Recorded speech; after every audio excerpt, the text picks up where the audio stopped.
Hello, everyone. It's been a while since I went live because I've been going through a journey with my family, and I'm ready to speak about that and just kind of open up and see what spirit brings in for me to share. So, over the last 3 years, I was aware of my mom's journey with cancer. And the words I choose to use have so much meaning because they meant to her. She never wanted to call it a battle.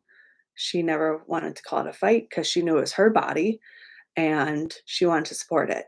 Um, and then about a year ago, around the same time of the birth of my second daughter, things s- sped up in this relative to time. Um, so 2 days after her 71st birthday, my mom went back into our natural form of spirit and left the physical body. Um, so right now it's June, so it's been that number of months of learning what this grief looks like for me, and also thanking my mom for confirming this spiritual, intuitive work that I'm doing. So that's why I want to come out here and speak about it because I know grief is hard. Grief is so hard, right? You never really know where you're going to land.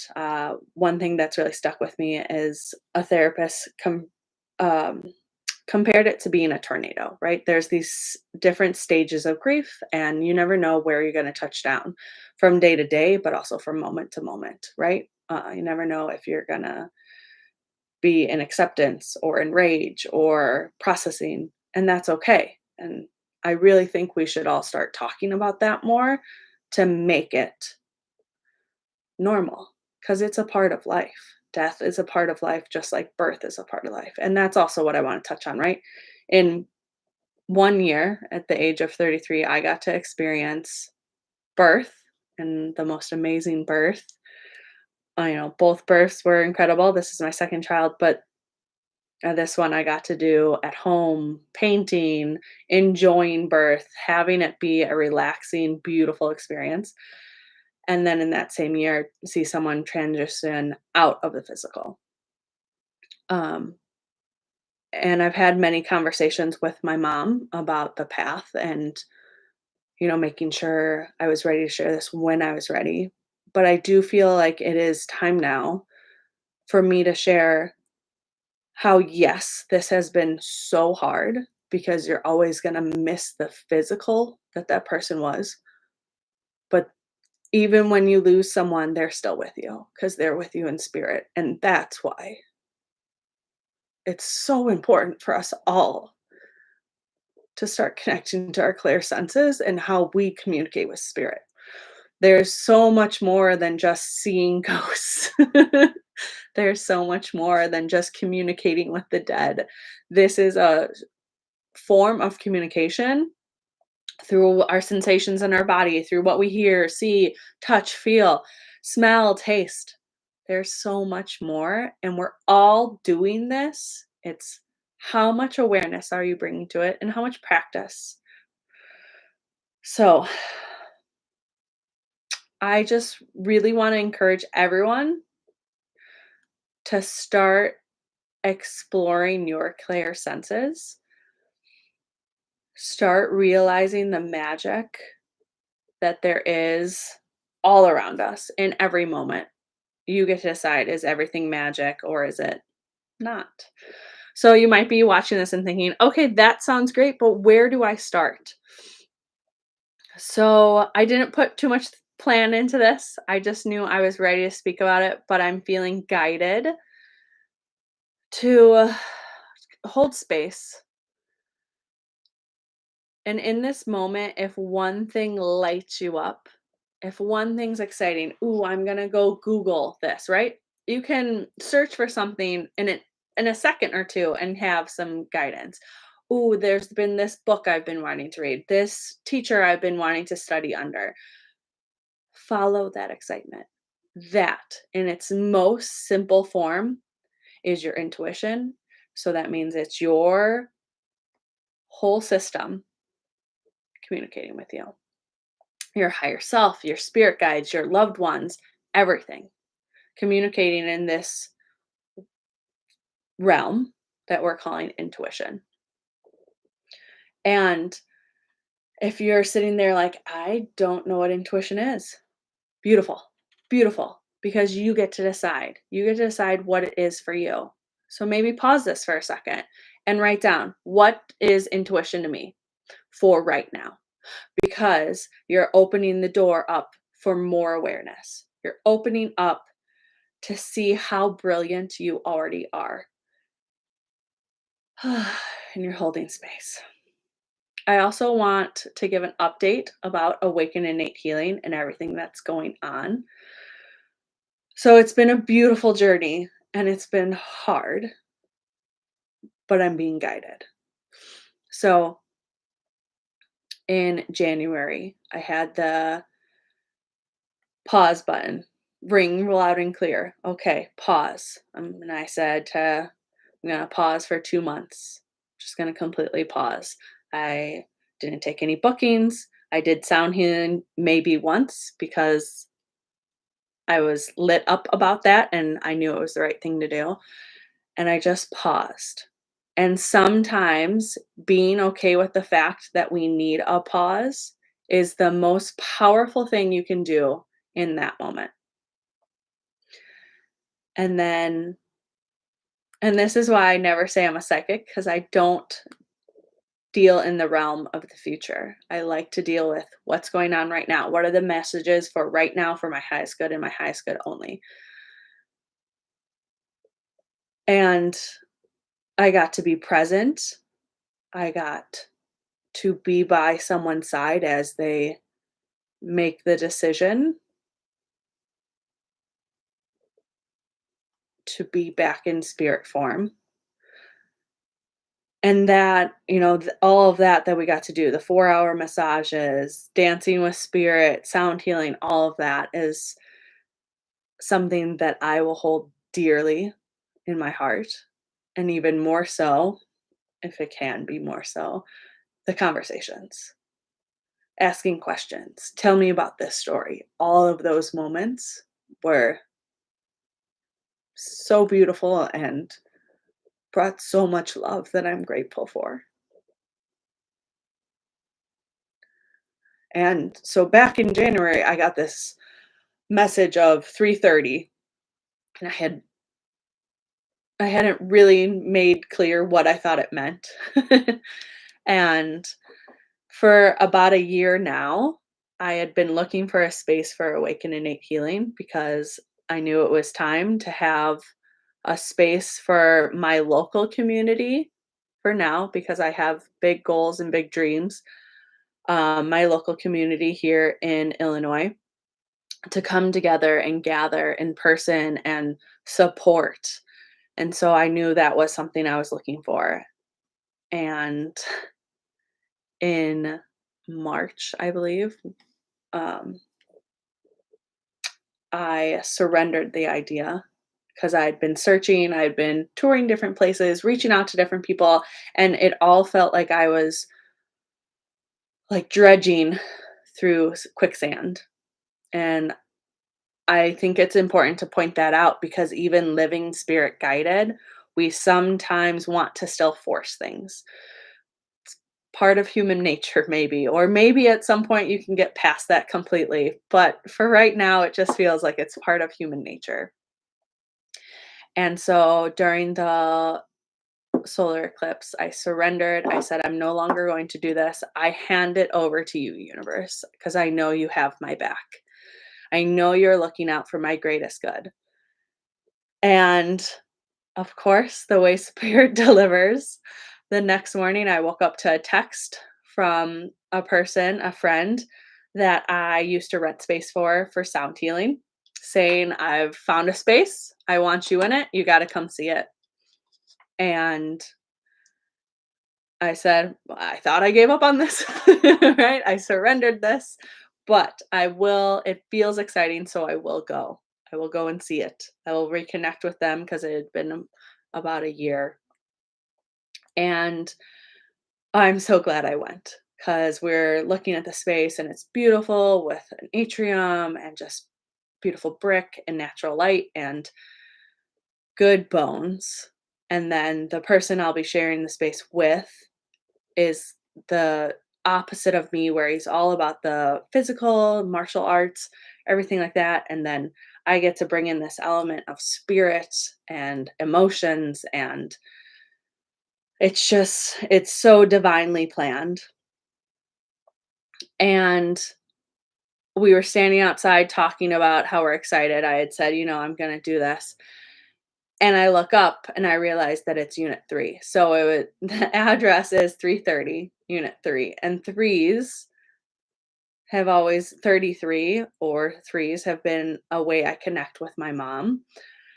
And I said it. I stopped when I had that realization in real time, not caring how I looked, right? In middle of conversation, just stopped and said, it's 33 because I didn't have that awareness till right then. Well, the really cool thing is this person then texted me that night and had their table number was 33. So here was this confirmation. Yes, because they said, I don't believe in this kind of thing, but I'm going to send it to you, which is so exciting.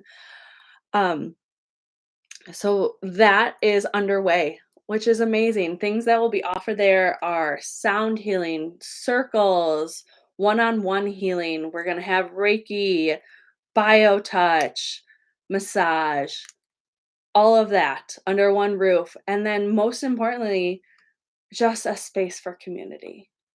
So I wonder if you are interested in something like a space for community, because how can you create that in your world? Because it was something I knew I was lacking for since I moved back here from Tucson, since I moved to Illinois from Arizona. That sense of community in person, that connection, that touch when you give someone a hug, right? And they see you eye to eye and they say, I see you without having to say it. I was missing that. And so I created it. And I know anyone can do this. If you're in the right frequency of what your heart is singing, you'll attract in the people. So this is also an invitation to anyone in the Northbrook area that is looking for a space. If you stumbled upon this, I would love to have you in it. And I'm also still surrendering it. I know my mom has my back in this. I had an recent, it was just last week, where I had my questions, my doubts, right? I'm human. I'm gonna question it. I had the awful thought of if I had agreed to work to take more time off, would she still be here? And that's just silly ego thinking that we have control in those kind of things. And that's okay because I'm human and I'm having that experience. But then I had the thought, I wonder if mom would be okay with this wellness space, this healing center. And the cool thing was spirit showed up. And I want to share this story because this is how simple it can be. I think oftentimes we're looking for that, oh my gosh, aha moment, or it literally comes and hits you in the face. It's so obvious, but it's the simple, quiet communication, hearing the whispers. That is true magic because it's in every moment. And then you're surrounded by magic. So for this space, I had bought this chair and I had to go and drive and pick it up. And I was like, oh, this is pretty far, but I'll make a day out of it. So I had plans with my girls and we were going to go and do this. And I get off the highway and a place that I used to go with my mom on our way to a healing wellness center was right there. Had no memory that it was in even that town that I was going to.